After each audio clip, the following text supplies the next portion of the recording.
Om Shri Gurubhyo Namaha. Part 2 Advaitam. Advaitam and Atomic Science. Till there is human life, there is and will be desire, sadness, fear, and hatred. Moksham is to be released from this. It is only by the experience of Advaita Anubhava that one can be relieved of attachments, main sadness, pain, sadness, and hatred, and bliss attained. When there is something other than ourselves, then only it is possible to love or fear it. When there is nothing other than us, when the sight is so sanctified that whatever you see is Brahman, or when Advaita knowledge becomes a permanent experience, then where is the scope for desire or fear or anger or sadness? Now, we fear the snake or scorpion. If we were the snake or scorpion, will there be this fear? When you feel and know that everything is yourself, you are ever blissful. That is moksha. It is not that it has to happen only after death, somewhere else. We can be in moksha here and now with this Advaita Jnanam. How can this be? We are seeing so many things, so much variety. You may feel either our experience should be real or what Vedantam says and what is Jnani's Anubhava should be real. What is real or true should impart changeless peace and bliss.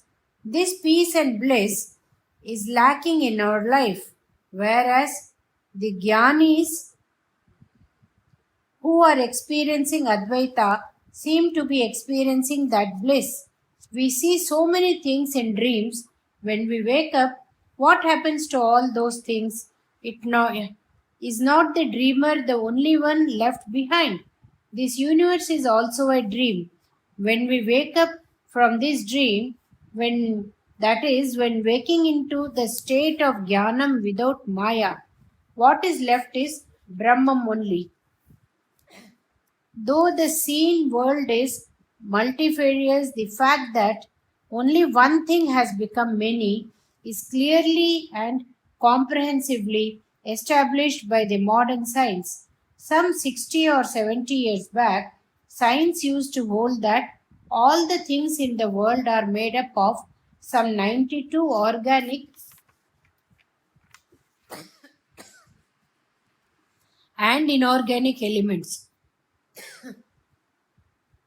The belief then was that they are all different to each other.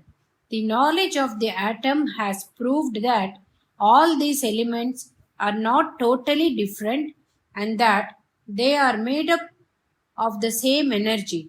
Modern science also holds that matter and energy are not different but interchangeable. The modern science also points towards Advaita philosophy only. The truth of the matter is that scientists have come very close to the Advaita philosophy as enunciated by Adi Shankara. When it is said in Advaita that the world is unreal and part of Maya, the meaning is that the world is not real in the ultimate analysis.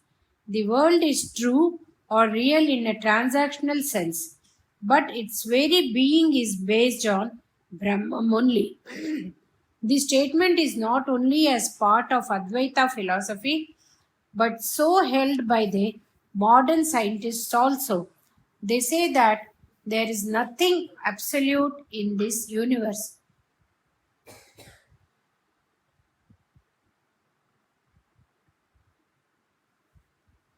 Time is not absolute. Space is not absolute.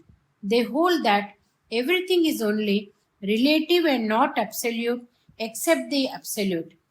It is very sad fact indeed that having found out that energy and matter are interchangeable, these very scientists using the same knowledge invented the atom bomb. The reason for this aberration is that Advaita philosophy, as understood by scientists, remained as the mind level and was directed only towards the outer world and not the inner being. The Advaita of science, instead of remaining at the mind level and instead of being directed only towards the outer world, should probe the inner world too, beyond mind level, and percolate down to the common man.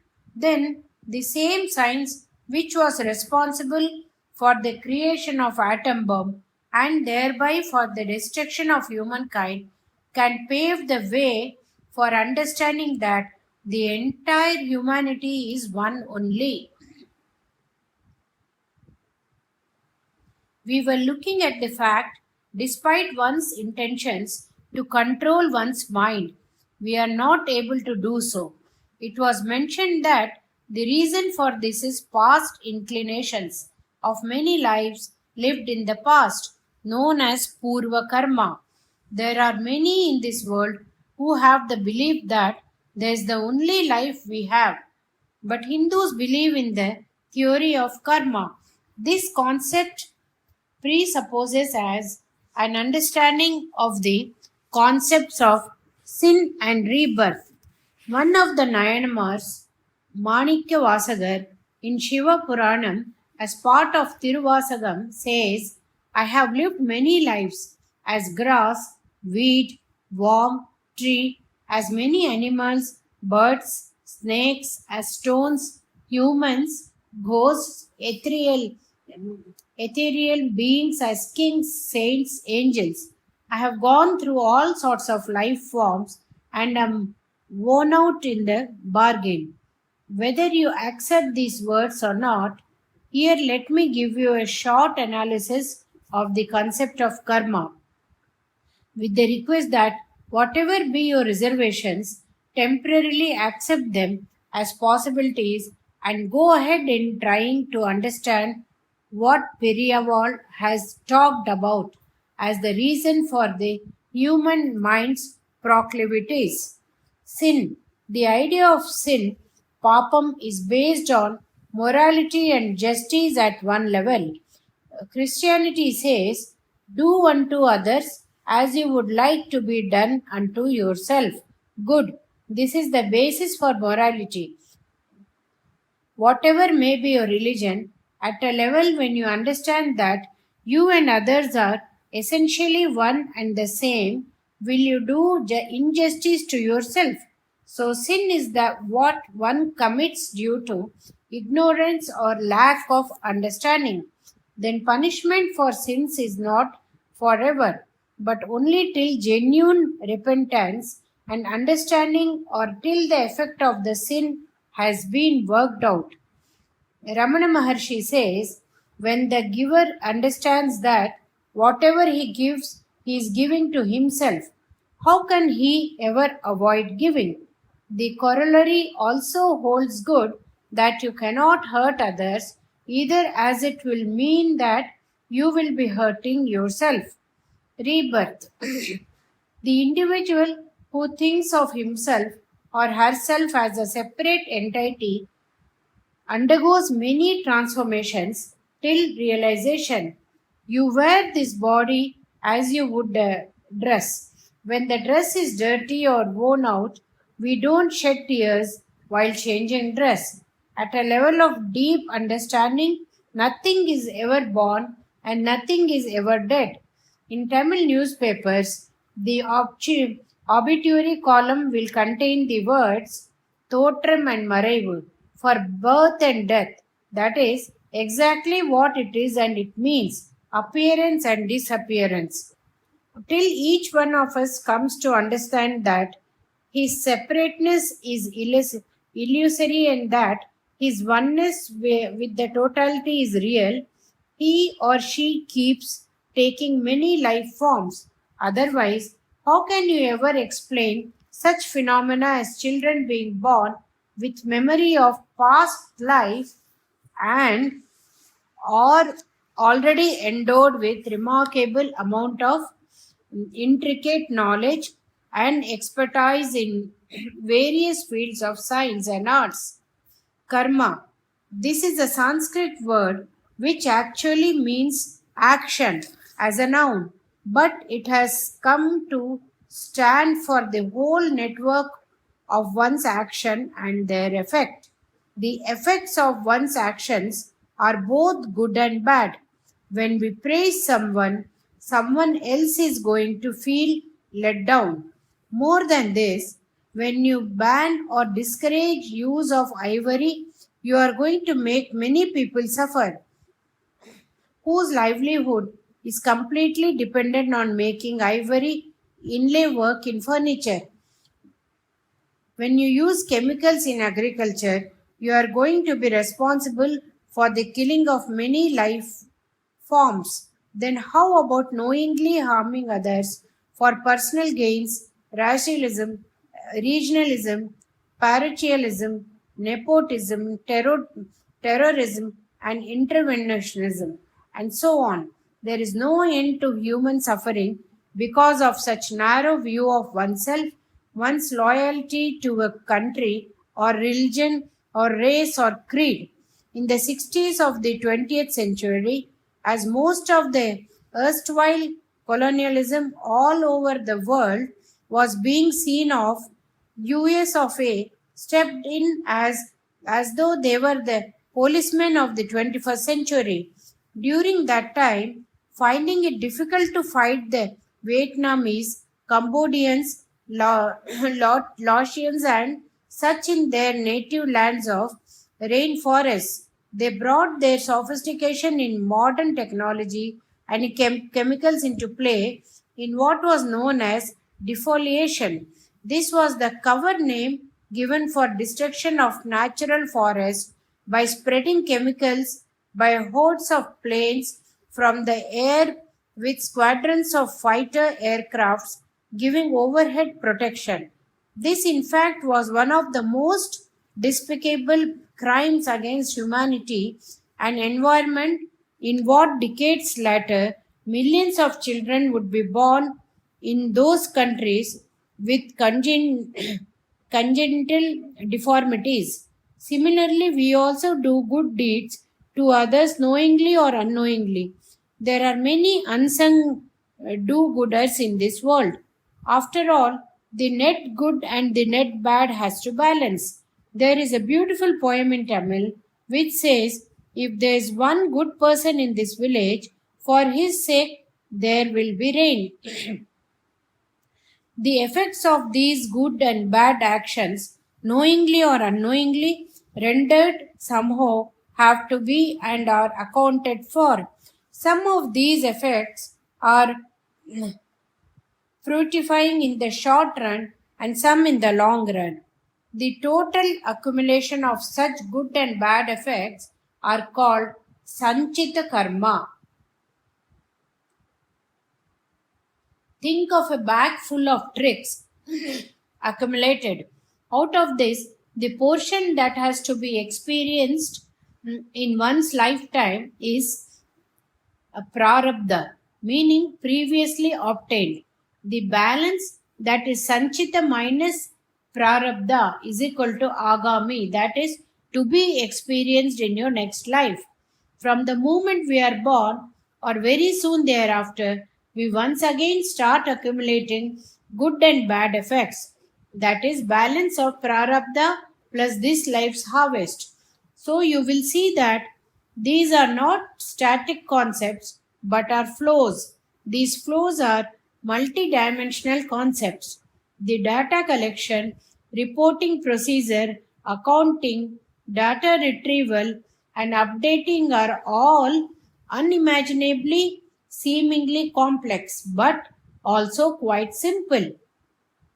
This is so because every individual who thinks of himself as a separate entity is an individual and unique accounting unit. Then, for a supercomputer known as God, it is not too difficult to assign blames and benefits. After all, he has Chitragupta assisting him as per the Hindus and St. Peter as per the Christians. Every individual's conscience is the reporting computer in the net ever online. This taken as a whole is karma. Keep in mind that sometime, somewhere along the way, all the pluses and minuses are going to cancel out. This, when it happens at the individual level, it is nirvana. Till then, birth and death alternate. When this happens at the collective level, it is pralaya or Armageddon and recreation, God willing.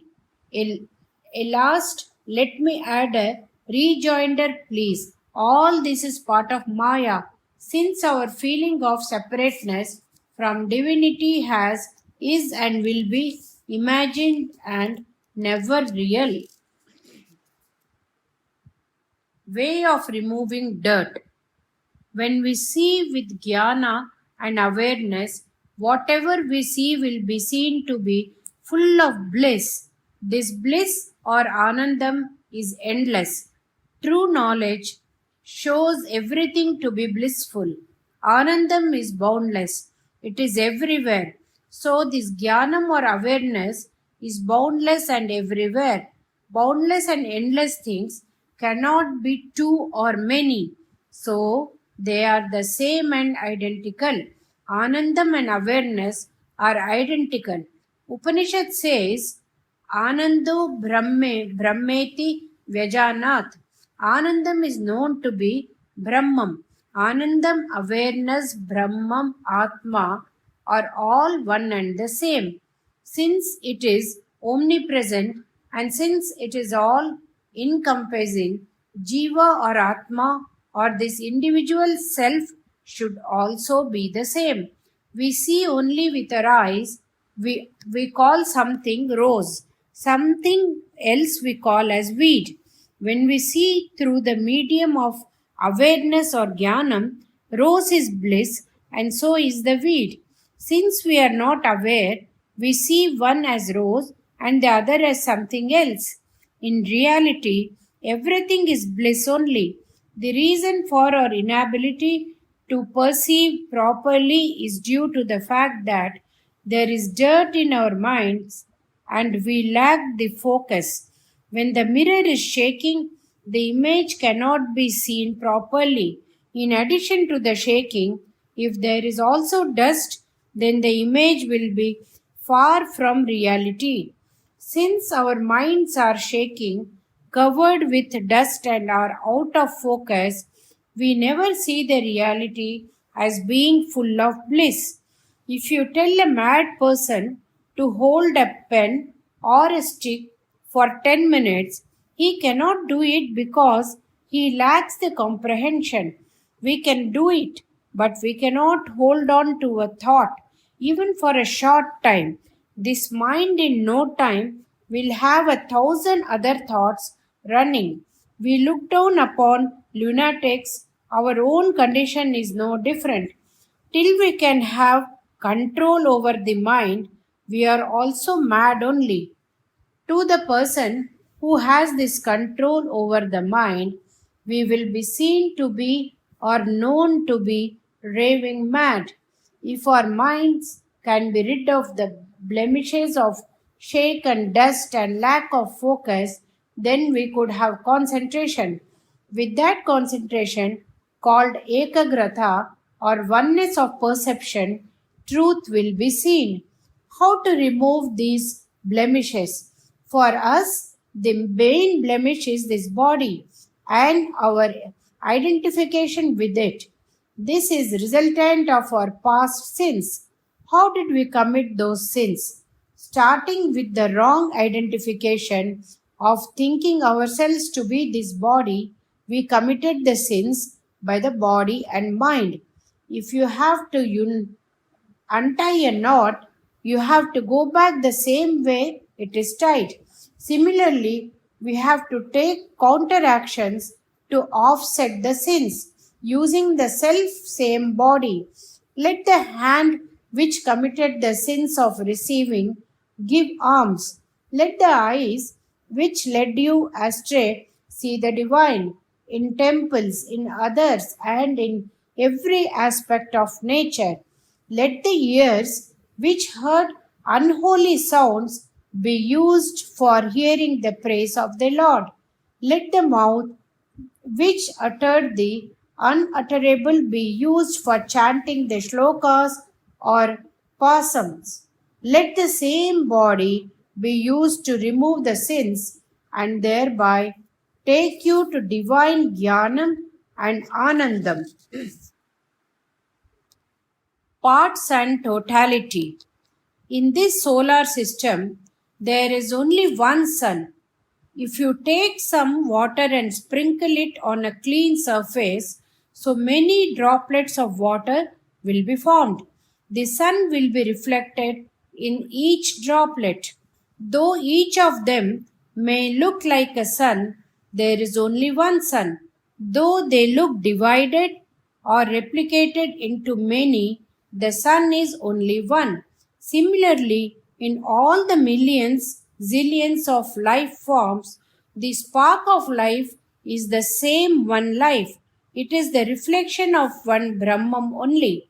Adi Shankara says this in his Bhashyam or commentary he has written on Brahma Sutra, the one power knowledge, which is the foundation of everything else. That limitless capability is seen to be exhibited as limited in each one of us. That is, Tat is Tvam. What is that? The Sanskrit word for that is Tat, is you. The Sanskrit word for you is Tvam. So that is you. So that you in English is Tattvam. Tattva in Sanskrit. Hence, one of the great statements or Mahavakyas of the Veda is Tattvam Asi, as told by a guru to his Sishya, is you are that. When I am saying this movement, it is all understood by all of us. No problems, but we do not remain in this state. In a few moments, we forget this. We suffer by the untruth. How many false or unreal assumptions by which we suffer? The satisfaction or happiness derived out of untruth is also false.